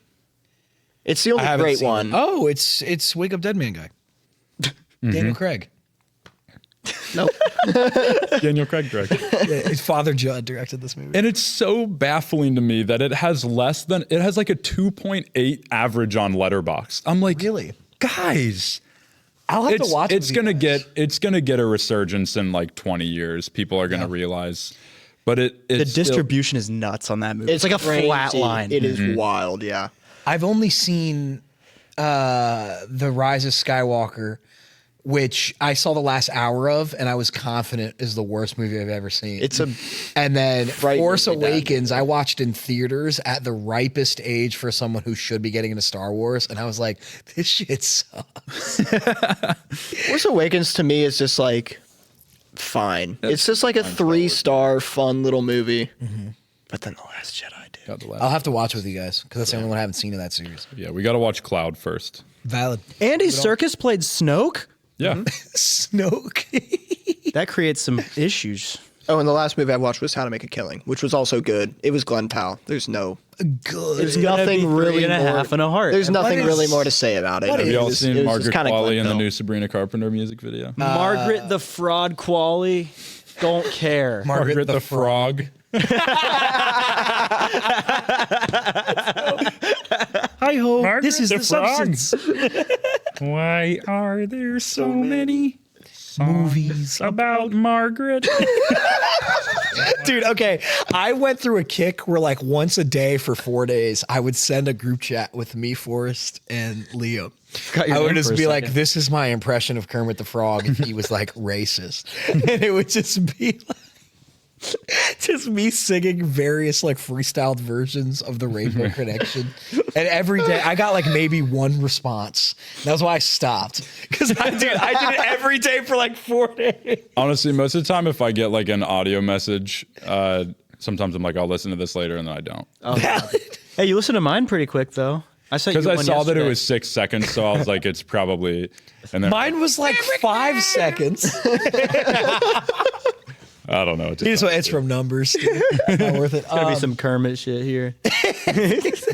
You also get the preview. Also, shout out music on the day of recording. It has been 1 year since the incredible and perfect album Sable Fable has released. I remember the night that this came out, or it was the day, but that evening I said I need to put on headphones and walk around my neighborhood, and I did. And I saw a street light, and I took a picture of it. And I think about that sometimes. We had very similar nights. Hell yeah. I think I was at work, and I got back, and it was like midnight already. So it had already dropped, and then I was like, do I really want to go on a walk still? And I was like, fuck it. Got my Bose 700s. I walked up to Alt Park, and like by the time I like started off with Sable, and by the time like we were fading into Everything Was Peaceful Love, I was like entering Alt Park. And I had a very beautiful like 1 a.m. experience, just like listening to Fable for the first time at night at this park that like overlooks just a lot of beauty. And when I was walking back, I think I took my headphones off and I was just listening to the world as I was walking back. And there was a coyote about as close to me as like the wide camera. Oh, that's kind of scary. And I like stopped, and the coyote was like, one ran up the road into the woods, and then another one stopped in the street and was like, it like stopped and like looked at me, and I was like standing there, and we were just like, we just agreed, and he just walked up. And That was Wiley. Oh, you mean my friend Wiley? Yeah, but I had a spiritual connection to a coyote that night, Beautiful. and it just felt pertinent. Peaceful. I think you guys were meant to encounter each other. That was like two souls. He also on, like, was a path. listening to Fable. You know what's crazy? I might have. Yo? For sure. I'm just going to. I might have seen a coyote too on my walk. Are we supposed to stop talking about that? Yeah, I'm kind of scared. Numbers, what movies have you seen? And then we'll be done because the Lord might be telling us it's time to go. I haven't been on the show this entire year. We did that one episode. We did our 2025 Wait, year in review. for audio only listeners, our lights just started going sicko mode. That's what. That's the context. We're partying. in the time that this year started, I watched every single Muppet movie, every single Coen Brothers movie, and a lot of other shit. I went on a weird kick in January, dude. I have so many 5 bags on here. I gave 5 stars in 2026 to Scott Pilgrim vs. the World, The Muppet Movie, The Great Muppet Caper. No, that's 4. Wait. The Muppets 2011, Muppets Take Manhattan, Crazy Stupid Love, The Muppets 2011 again, Stand By Me, Perks of Being a Wallflower, Send Help, Eternal Sunshine, Send Help again, Muppets from Space again, No Country for Old Men, Do the Right Thing, Fargo, Black Klansman. Oh my gosh, dude, I went crazy. Muppets Take Manhattan again. God. The Man Who Wasn't There. Dude, yeah, you have to watch that movie if you guys haven't seen it yet. That's one of my. We can watch it after Cloud. Movies. I probably should have gave 5 stars to Nirvana the band. Project Hail Mary, and then I also watched Scott Pilgrim again and Muppets Take Manhattan again, and then Scott Pilgrim again, and Project Hail Mary again. I've been dishing out 5s this year. It's kind of difficult for me to like rewatch movies so closely these days. Oh, it's always been with different people. That's why. Yeah. I don't know. Even then, I'm just like, I already saw it. You can go see it. Valid. No, that's how I was with Captain Fantastic last year. I watched it like 5 times with people who haven't seen it. I just get that way with like songs or like albums. Valid. The song Flying Cowboys by Ricky Lee Jones, I'm not kidding. I've probably listened to from the moment I heard it like a month and a half ago. I've probably listened to it 4,000 times. I listen to it all the fucking time. I'm kind of on the downhill now, but. I just haven't watched a lot of April. I watched Smiley Face the other night. It's very Bro, My gosh. Bro, we're about to end. It doesn't matter. The Super Mario Galaxy movie is like, I don't understand. People are watching a different movie than me when they talk about that. It's very fast paced, but they're like, there's no story. There's nothing going on. There's this. There's I heard that. it was bad. I have a pretty trusted source in the big picture. There's like a few times where we really disagree on movies, but shout out the Big Picture Pod.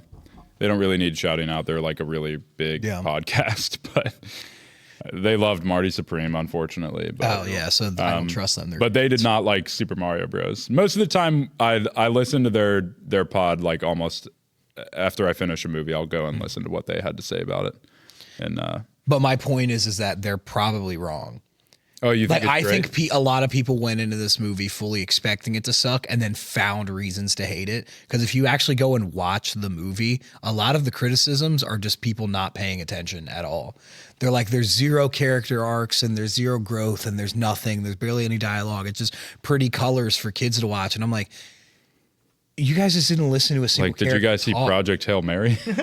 Well, here's my thing: is I'm like a lot of them. I'm not saying it's a genius movie by any stretch. It's like a 6 out of 10.